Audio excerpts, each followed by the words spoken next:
Күлтай Туғанбаева. Шырмауықтың басы қайда?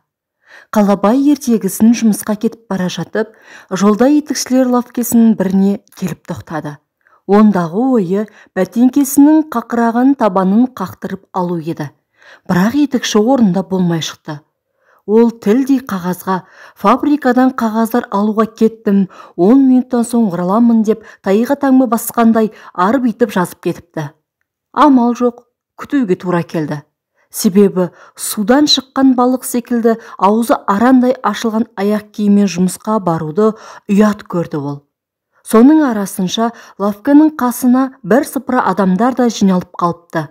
Бәрінің де аяқ киімдері оңқайып-шоңқайып қаланың тас көшелеріне жеп қойған тәрізді. Күтушілер сағаттарына әлсін әлі қарап қойып тықырши бастады. Не деген сұмдық? Жарты сағаттан астам уақыт өтті, ал етікші әлі жоқ. Жұмысқа кешігетін болды деп ренжіді бір әйел. Таңдайы тақылдай сөйледі. Шынында да мынау масқара ғой.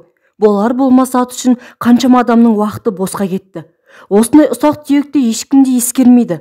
Ал басшылардың қайда қарайтын белгісіз, деді қолында үлкен папкасы бар көзілдірікті кісі басын шұлғи сөйлеп. Я, олар мұндайды көрмейді, деп қалды жастау жігіт, кенет сөзге араласып. Ол Қалабайдың айнадай жылтыр қасқа басына түйіле қарап қойды. Шамасы оны осылардың үстінен қарайтын дәудің өзіме деп ойлап қалса керек. Мұны іштей сезінген Қалабай. Сындарыңызды ескеру керек екен, деп оларға қыр көрсете өзінше қоразданып қойды. Мұны айтуақ мұң екен. Сіздер үстеріңізден арыз келіп түскенде ғана қимылдайсыздар. Көзілдірікті кісі енді оған шүйіле түсті. Өзінің қарап тұрмай басына пәле тауып алғанына ызаланған Қалабай жаңағы жерден тайып тұруға мәжбүр болды.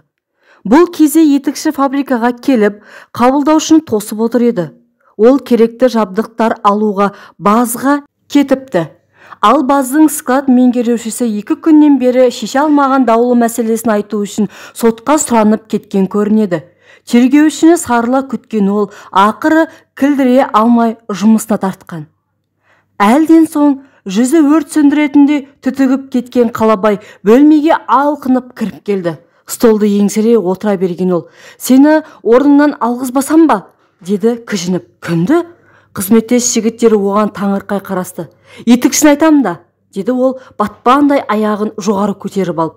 Өзінің 2 аяғын бір етікке тыққызып көрсе, білер еді жұмысқа қалай кешуі керек екен.